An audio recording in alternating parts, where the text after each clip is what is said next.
Hey, Manny CA here. Today I thought go over a little more detail on the actual patch itself and a couple of rules to follow as you're wrapping. Paper is the most important part of paper patching, of course. That's why it's called paper patching. A couple of tips. When you moisten your patch, make sure that it's limp but not soaked because you don't want it to tear. Some guys, like I said in my previous video, they used to use saliva. Some guys draw it across a sponge. That's what I like to do. I'll show you. You take your patch, and I'm just soaking it. This is in my mouth, and you can see it's limp, but it's not soaked. So you got some time to work with it.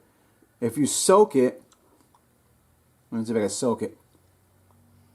What'll happen is it just becomes a mess and it tears easily, and that's not what you want.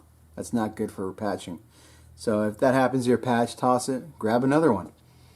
Another thing, do not over tighten. There's a tendency to want to pull your patch as you're using your patching board, as we did in our other video, to pull it tight and stretch it. You don't want to stretch. And this is our mock patch here. This is just an oversized model. I'm going to show you guys a couple things on. Don't pull as you're wrapping, because what will happen is it stretches and it just, you won't be exerting the same force on all your bullets, and you'll get some that are overlapping. Their cuts will overlap, and that is not what you want. Here's our parallelogram. I'm going to show you guys. This is our patch. Here's our bullet. I'm going to use a flashlight just to show you. When you patch, you're doing 2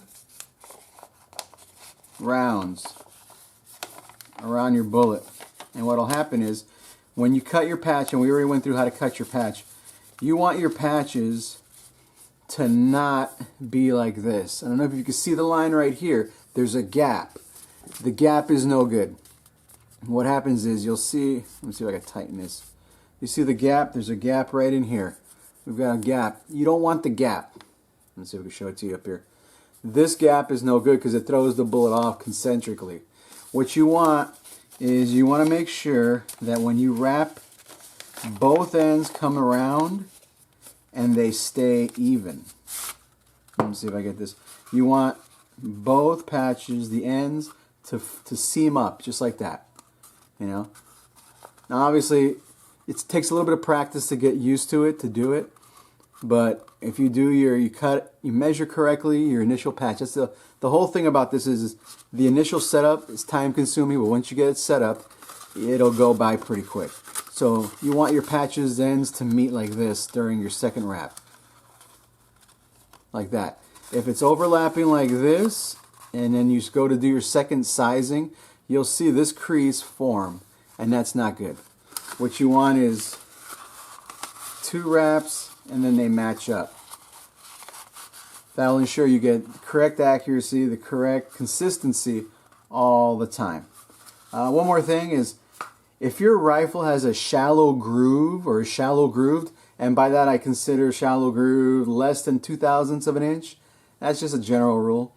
If your rifle is less than 2/1000ths of an inch, what you got to do is you've got to wrap your patch on your bullet in the opposite way of your rifling, because what happens is the shallow groove rifles, they don't cut the patch on the way out, and what will happen is as it goes out, it has a tendency to stick to your bullet, and that's not what you want. The whole name of the game is as soon as this bullet exits the muzzle of your gun, this patch will just fall away as the bullet continues on its way to its intended target. Now, in shallow groove rifles, that doesn't happen. So what you need to do is wrap in the opposite way. So what's happening is in the bore, as it's spinning down the rifling, the patch is actually coming unraveled. So when it leaves the bore, the patch falls away. That's what you want.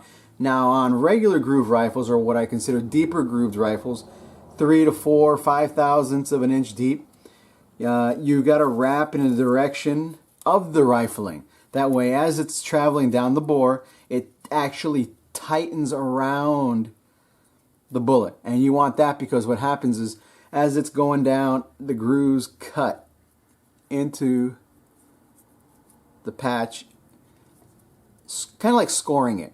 And then when it leaves, and as soon as it exits the muzzle, it peels away and the bullet goes out. And you'll see as you're shooting, take a couple shots and look in front of your muzzle. You should see paper 3-4 foot in front of you.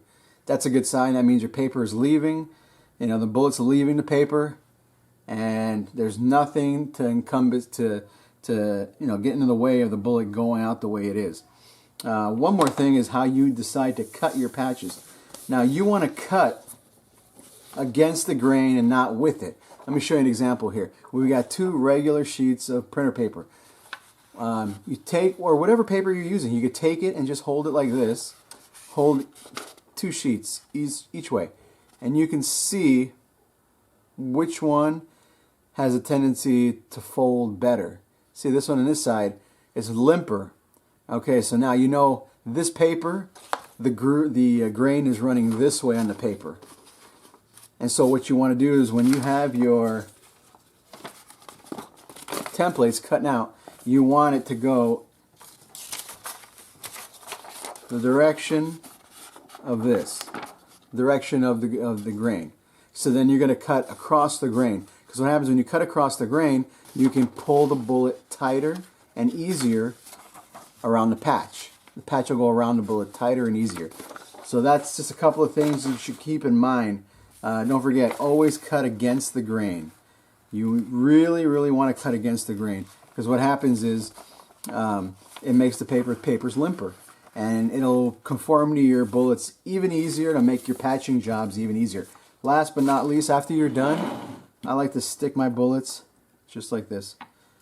Stick them in a block up like that and let them dry overnight. If you don't want to wait overnight, just stick it. You can put them in an oven. Put the oven at 200 degrees. Let it come up to temp. Shut it off. Open the door, whatever. Put your bullets in there, block and all. Let them dry. Give them about 10-15 minutes. They'll dry up on you. And that way they tighten around your bullet evenly. You don't want to lay them on the sides like this because uneven tightening. I know it might seem a little, a little overcentric, but you know what? When you want to get the most accuracy out of your rifle that you can, you do stuff like that. So if you guys have any questions about paper, send me a comment or an email. Let me know. And again, don't forget, join the NRA, go shooting. This is all fun what we do here in the loading room. Shooting is great. Get out and actually do it and watch how they perform. So, till next time.